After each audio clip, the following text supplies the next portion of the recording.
William Morse and Charlie Piper knew a lot about soybeans.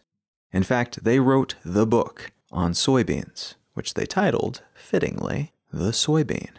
Piper was the elder of the two and a mentor to the younger Morse. Back when they met in 1902, Piper was known by his colleagues as the Prophet because he always seemed to see the potential in plants before anyone else, which was a very valuable skill for him to have, considering that he was the head of the USDA's, the United States Department of Agriculture's, Office of Forage Crops. So Piper was the guy in the US government in charge of figuring out which plants available in nature, in the US, and around the world would serve as suitable, domesticable food for our country's grazing livestock. And Morse went to work for him at the very moment that Piper was planning to investigate the potential of growing soybeans for forage purposes, a plant that grew wild in the area and that they were vaguely aware of being used for other purposes elsewhere, but which had never been a thing that was intentionally grown in the country. They began by collecting the varieties they could find around the United States, then domesticated them in little controlled gardens in various climates. They then took the best, most stable, most disease-resistant, most nutrient-rich, most overall growable versions of these soybeans and started distributing them by hand to farmers around the country. Those farmers would then dedicate a few square feet of land to this new crop, happy to help the government test them out to see if there was any economic potential in them. And Morse, Piper, and their people would then go back around and check in on how these test crops were faring from time to time.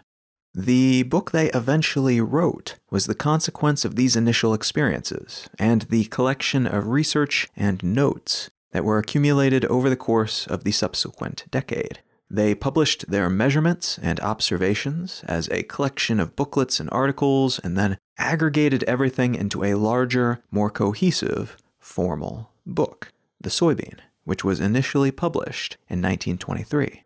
Though the book lists both men as authors, the reality is that Morse did the majority of the writing. During its production, Piper was not doing terribly well, health-wise, getting up into the years as he was, and Morse had him listed as the senior author of the book, out of respect for his work and for his foresight in recognizing this plant for what it was before anyone else in the country even knew it existed, much less understood what it could represent, what it could someday become.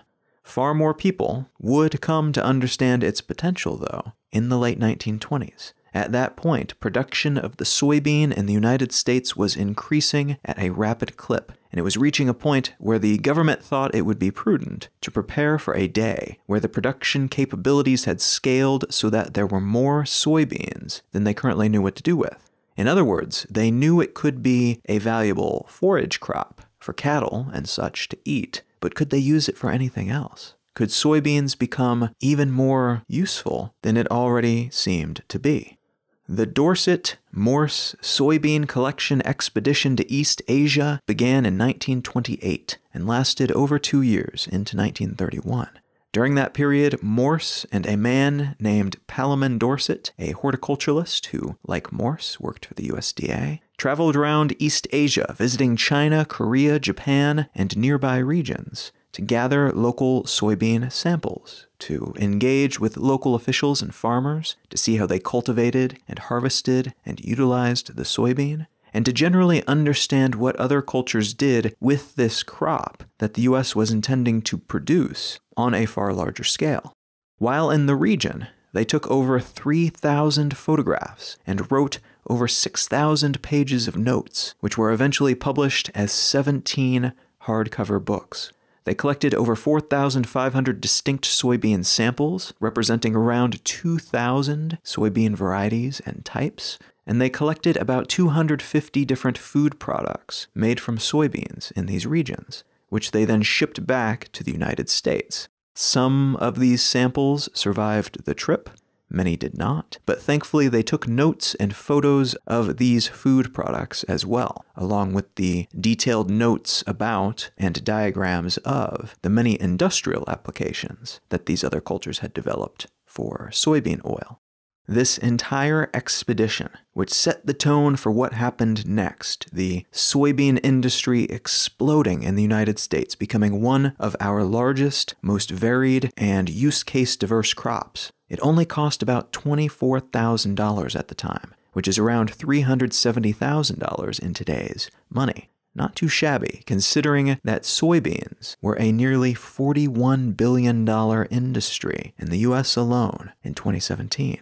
Now, if you know your history, you may have noted that a 1931 end date means the Dorset-Morse expedition finished up right as the Great Depression was kicking off in the United States. The Great Depression hit countries around the world at this time and was the consequence of, according to most mainstream theories anyway, debt deflation, bank collapse, consumer panic, and a substantial drop in economic and governmental confidence. Markets were also beginning to become more entangled with each other at the time, so crashes in a few major markets led to crashes in markets around the world as well. This economic depression was amplified in horribleness, within the United States at least, by a parallel ecological crisis called the Dust Bowl, also sometimes called the Dirty 30s, which was a nearly decade-long period of dust storms across North American prairie land, caused by the combination of rapid industrialization of the farmland there, severe drought, and short-term thinking when it came to how agricultural land in these areas was treated. They basically tried to move too fast. They cultivated it too quickly. And as a consequence, they did not leave enough latent root system in place to hold the soil down when the rains failed to come and the wind started blowing. This led to a period where these formerly high-nutrient farming areas were left desolate. There were not sufficient nutrients in the topsoil. It had all blown away, so even after the dust storms had died down, they struggled to grow anything in these areas for a good long while. Soybeans helped these drought-stricken Dust Bowl regions to become fertile once more. Soybeans can fix atmospheric nitrogen, which means when they die, or when their shells drop to the ground, they behave like synthetic fertilizer. The development of the Haber-Bosch process, which industrialized the conversion of nitrogen from the atmosphere into ammonia using a catalyst, high temperatures, and pressure, is credited with essentially keeping half of the human population from starving to death today. We quite possibly would not have enough food on the entire planet to feed everyone if we lacked this soil-enriching process. Nitrogen fixing allowed crops to grow faster and better, and soybeans, along with some other types of legumes, do this naturally because of a symbiotic bacteria that they like to hang out with. The emergence of soybeans and our ability to produce them in increasingly high quantities helped rebuild the American agricultural industry, while also having been born of that same industry. They figured out how valuable this little bean could be, and then within a few decades of first investigating it and putting the wheels in motion that would eventually lead to its popularity, it turned around and saved that same industry from whence it was born. What I want to talk about today is milk that isn't milk, meat that isn't meat, and at the center of it all, the humble soybean, which in today's economic and political landscape has become a little less humble and a little more central to just about everything.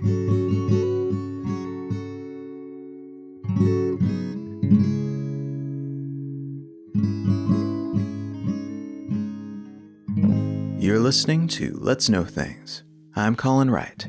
If you are in North America and you'd like to come out and hear me speak live, come say hello, get a hug or a handshake, maybe get a book signed, pop on over to becomingtour.com for information about the tour that I am beginning later this week as of the day I'm recording this. I'll be on tour from September 2018 until September 2019, and I will be covering a great deal of geographic ground. So if you are on the North American continent, there is a pretty decent chance I will be coming at least somewhere nearby. And I would love to see you if you're able to make it out to one of these events. And another great way to help support my work is to become a patron at patreon.com/letsknowthings. All right, let's get back to the show.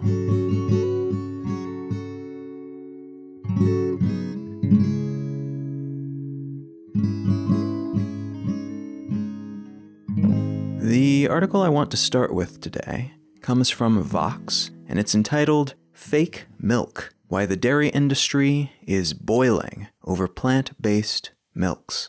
This article, in typical Vox fashion, outlines the main points of this argument very clearly and concisely. It also identifies some of the major players in this rigmarole, including some of the politicians that are involved, like Democratic Senator Tammy Baldwin from Wisconsin, who has been pushing the Dairy Pride Act, which, believe it or not, is a cumbersome acronym for the Defending Against Imitations and Replacements of Yogurt, Milk, and Cheese to Promote Regular Intake of Dairy Every Day Act. And that relationship actually makes a lot of sense based on the scale of the dairy industry in her home state. But her support for it is kind of like seeing Kentucky politicians come out in support of tobacco. Their support doesn't mean that it's necessarily an objectively good and noble thing, and it doesn't mean the world of health science is on their side or anything like that when they encourage greater use of and favorable regulations for their products. It just means that they're trying to keep their job by keeping their local business tycoons and those employed by those tycoons happy.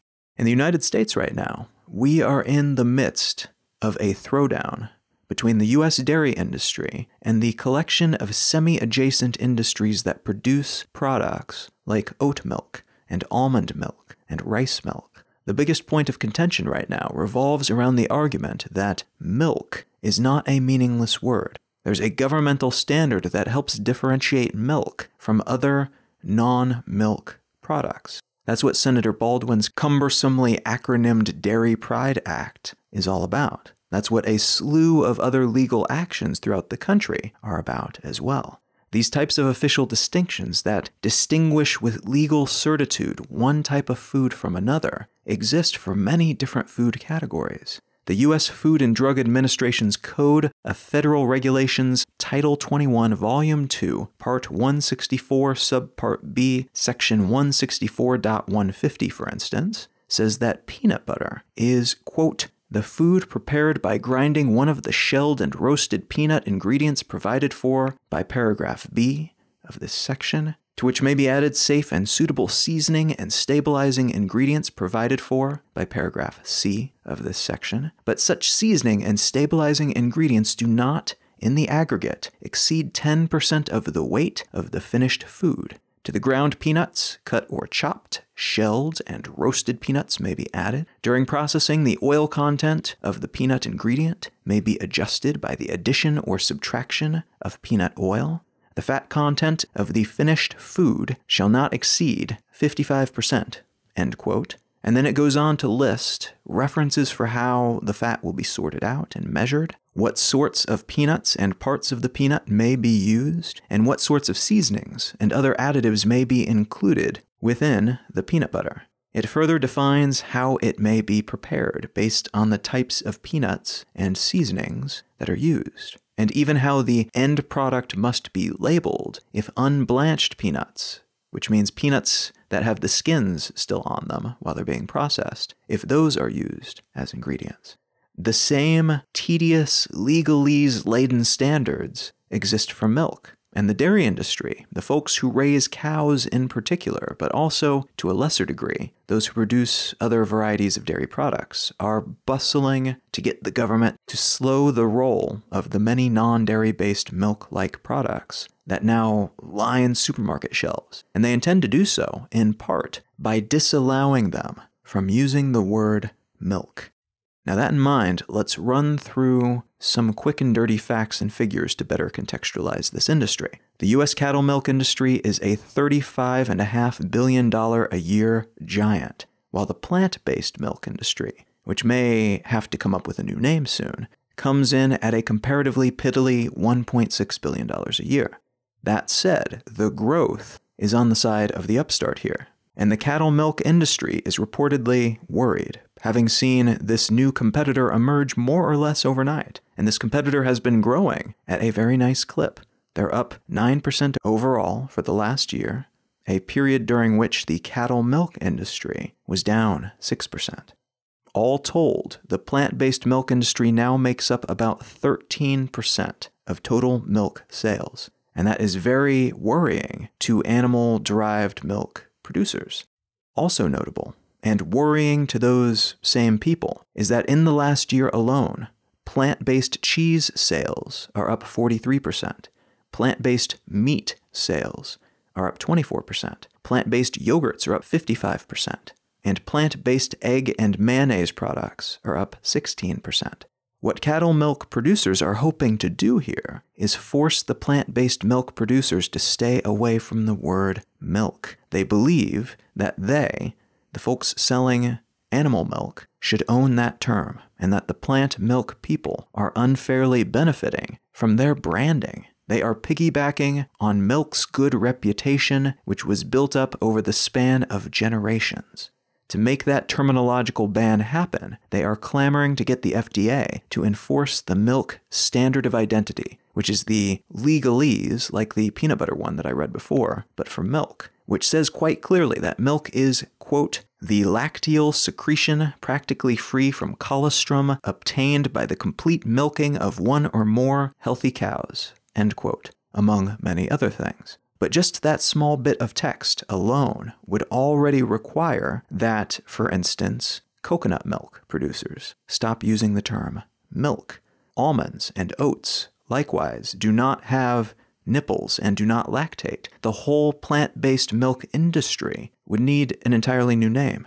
And a lot of individual brands and products would need to completely rebrand while also figuring out how to demonstrate to consumers that their newly named product is the same thing that they were buying in droves before the forced renaming.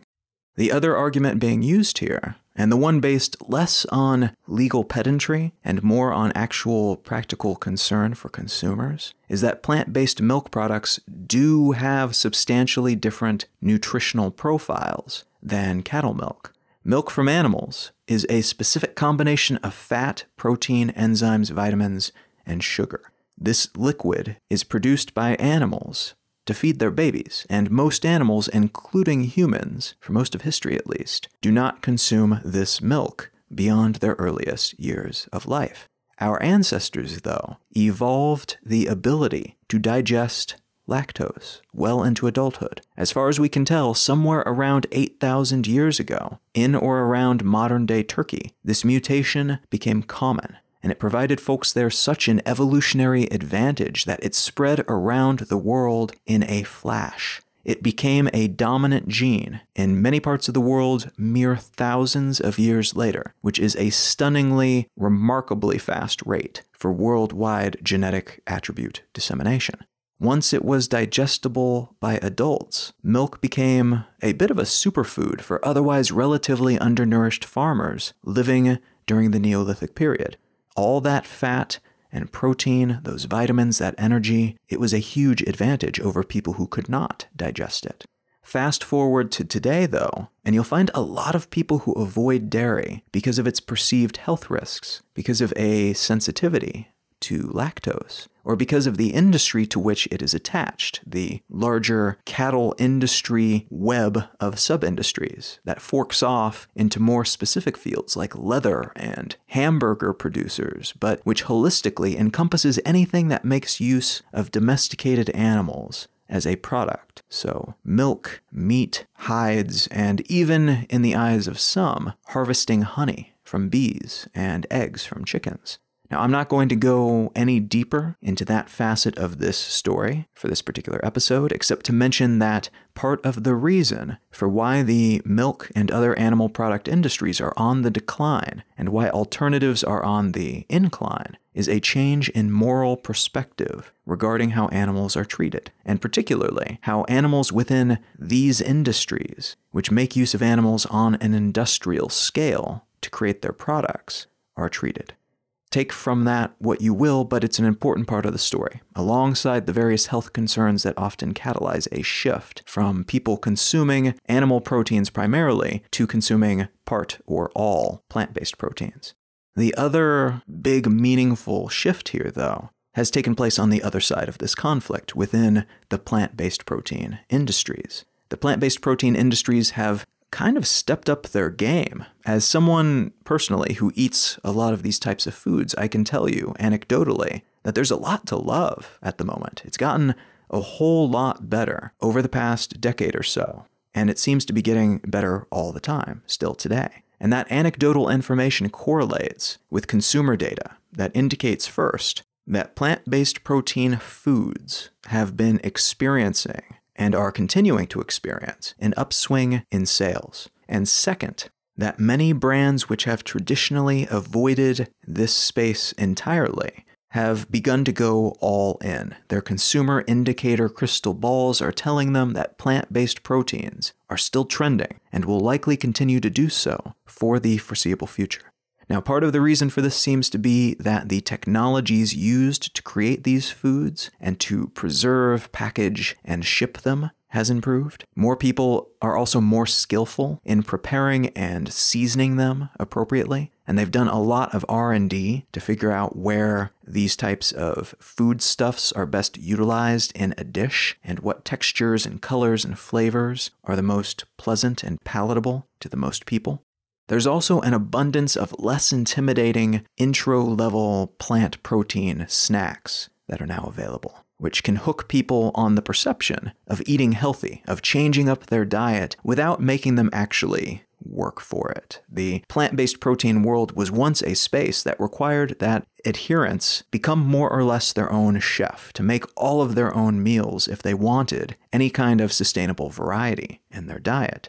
Today, though, there is plenty of healthy branded junk food available that fits squarely within the plant-based protein circle. And that perception shift and that ease of access when it comes to puffed water lily seeds and kelp jerky can pull people deeper into the fold. It can help them change their mind about what is normal and what is acceptable and what they personally like to eat. And that brings us to another similar story about the conflict over naming rights and what foods get to be called what.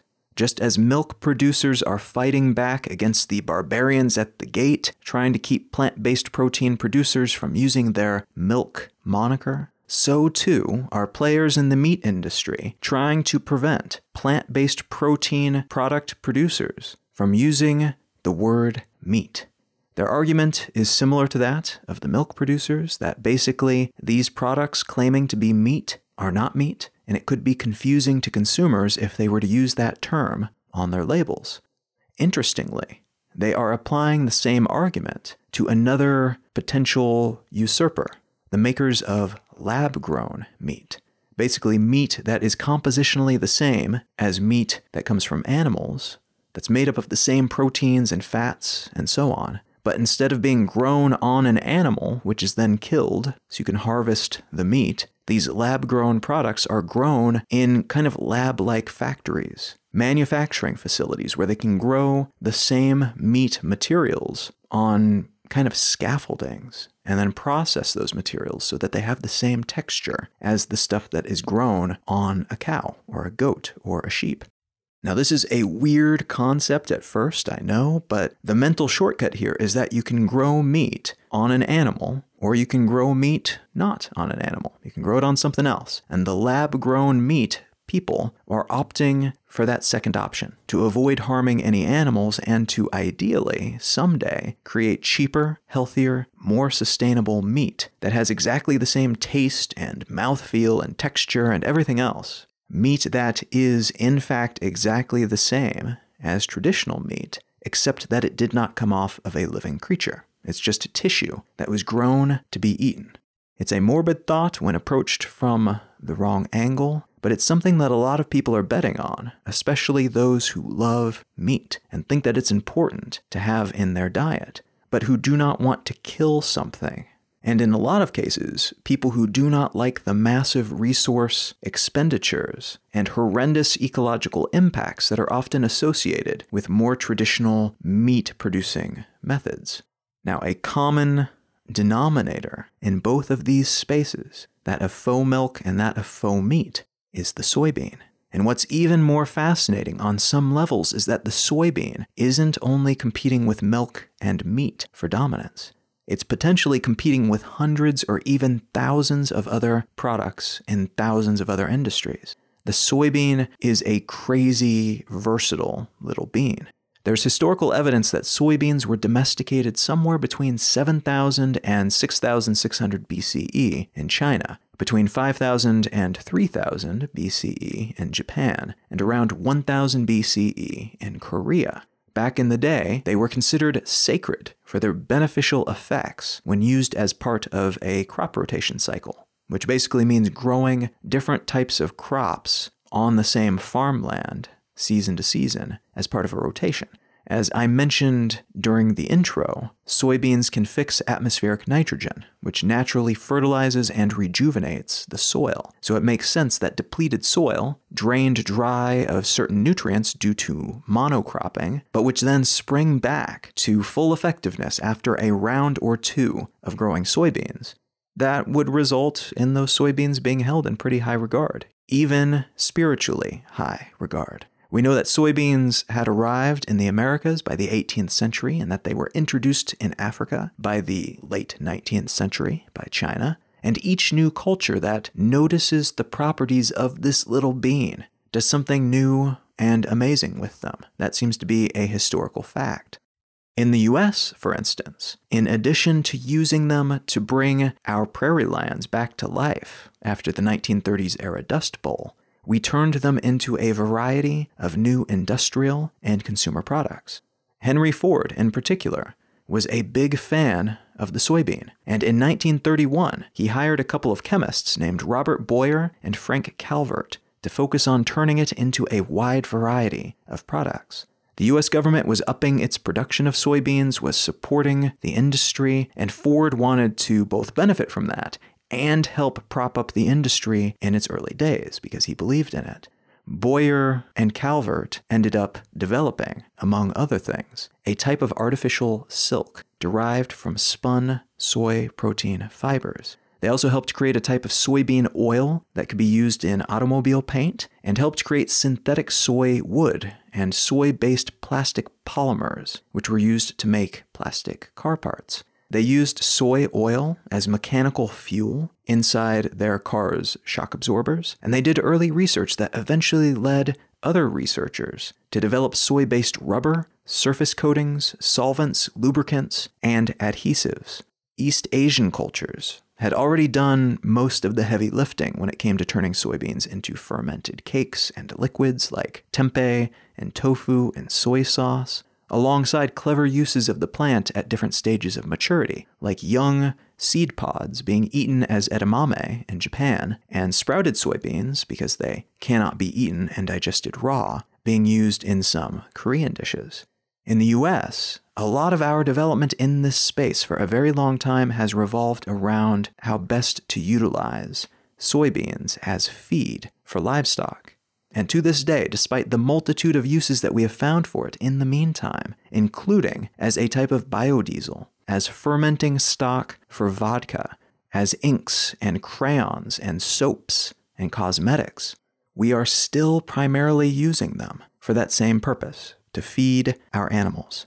Soybeans are about 38 to 45% protein and about 20% oil. There's a lot of nutritional value in each and every bean. And as a consequence, about 85% of the world's total soybean output is processed into meal and oil. The former ending up primarily as livestock feed. About 95% of the meal becomes feed, in fact, and the latter sold either generically as vegetable oil or as the fat in processed and packaged foods.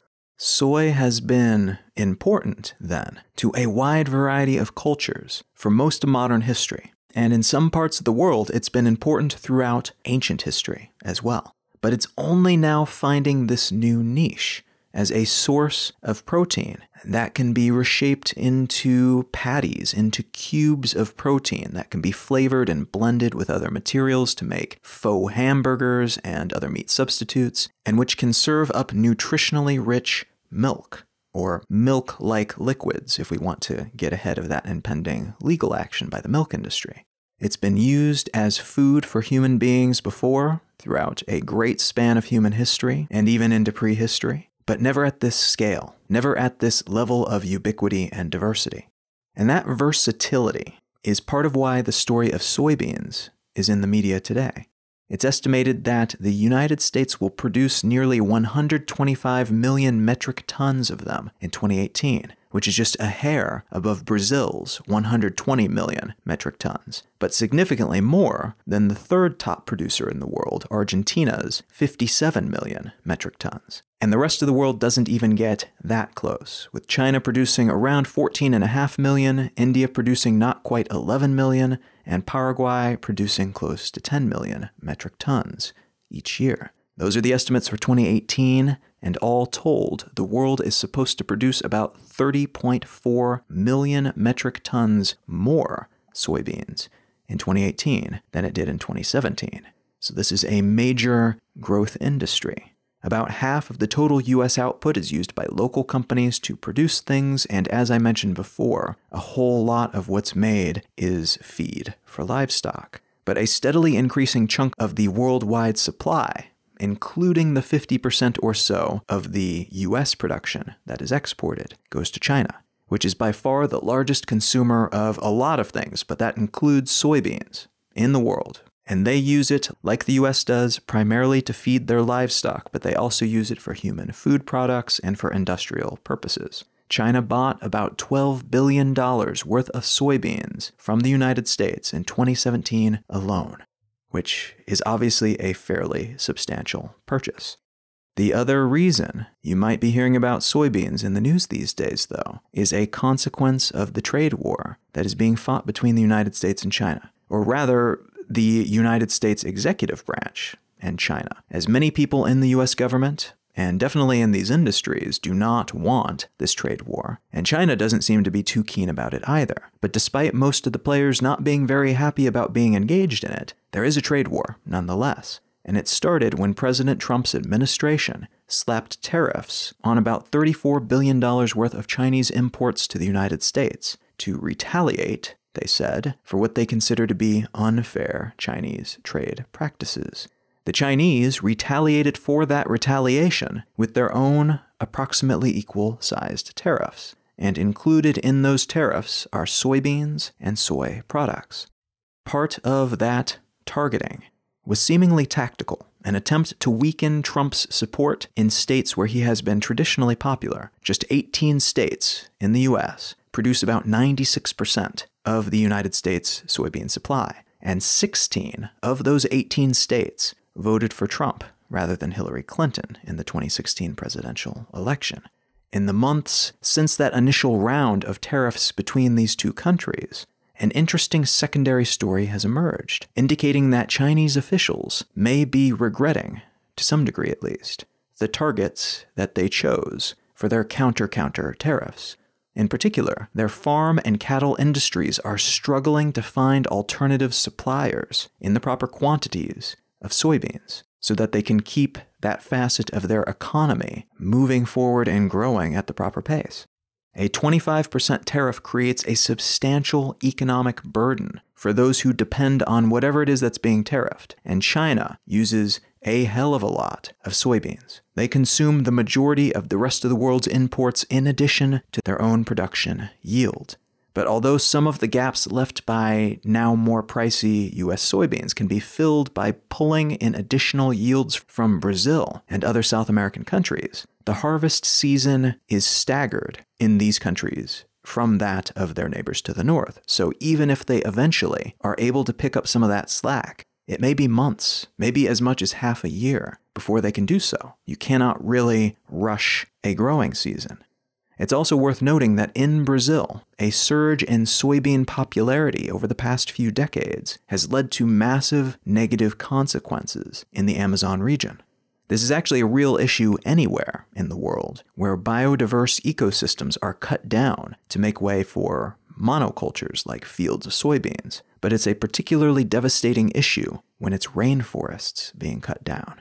The Amazon's rainforests contain something like 90 to 140 billion metric tons of carbon, tucked away inside those trees and other plants. That is somewhere between 9 to 14 years of our current global yearly emissions as a species.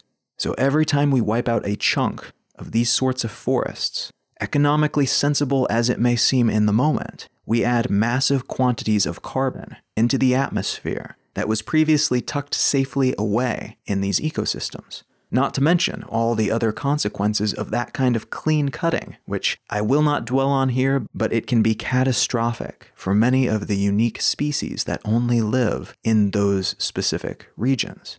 This will be an interesting space to watch, in part because soybeans and soy products are so fascinating, so versatile, so integral to so many other industries, many that are on the downswing, but many that are just coming into their own as well. But it's also fascinating because soybeans and the people who produce them have become pawns on the political chessboard. And it's possible that variables beyond market forces and sheer utility will determine their fortune, will determine their output and the success of their industry in the coming years. And trade war-related fluctuations could have consequences in the burgeoning plant-based protein market, could lead to shifts in political favor for folks producing these little beans, and could even lead to consequences within the milk and meat industries due to the heavy reliance on soy-based feed in the world of cattle and the resultant animal products. The story of soy, to me, is a story of potential. I think it's utterly fascinating how many use cases have been found for this single bean, and how much ingenuity has been applied in developing all of those use cases. But the application of external torque can go both ways. It can lead to an explosion in popularity for a particular species, for better and for worse. But it can also lead to that species' growth being cut, not because the plant itself is any less useful, but because of artificial constraints that make some other alternative, an alternative that perhaps has not yet been explored and experimented with to the same extent as soy. It can make those more viable options. It could be that in limiting this little wonder bean, we cause more resources to flow to some other legume, some other plant, some other natural resource, which then steps in and serves the same or similar purposes almost as well, or about the same, or even better than the soybean currently does. There are already an abundance of non-milk milks on the shelves, produced using a huge variety of processes and derived from an impressive diversity of sources. We may, in the near future, see the same across a vast collection of niches that soy has, until this moment at least, largely been able to keep to itself.